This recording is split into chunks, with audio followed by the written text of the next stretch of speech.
মুর্শিদাবাদী ভরতপুরে সেখানে ফের বোমা বিস্ফোরণে জখম এক 7 বছরের শিশু।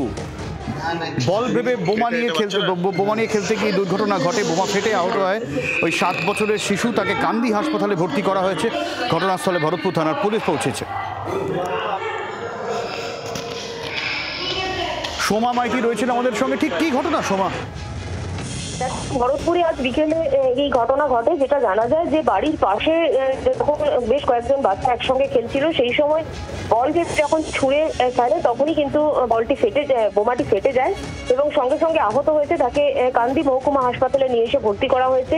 পুলিশ ইতিমধ্যেই তদন্ত শুরু করেছে যে কোথায় বোমা মজুত করেছিল এবং সেখান থেকে একটা কিভাবে বিচ্ছিন্নভাবে চলে এলো এবং শিশুদের হাতেই বা কিভাবে এলো, এটা নিয়ে ইতিমধ্যেই পুলিশ তদন্ত শুরু করেছে।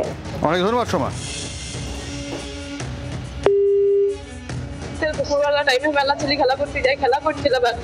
এই ফুটবল খেলাটা, ফুটবলটা যে বোমের এইটা মনে করেছে, তার ফুটবলের আঘাতে মনে করেছে। এটা কোথায় হয়েছে? ঘটনাটা কোথায় হয়েছে? ওদের হরিশচন্দ্র কবরস্থানের দিকে।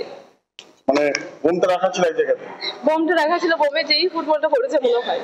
আমি তো সঠিক জানি না। বাংলার আওয়াজ, বাঙালির আবেগ, জি 24 ঘন্টা।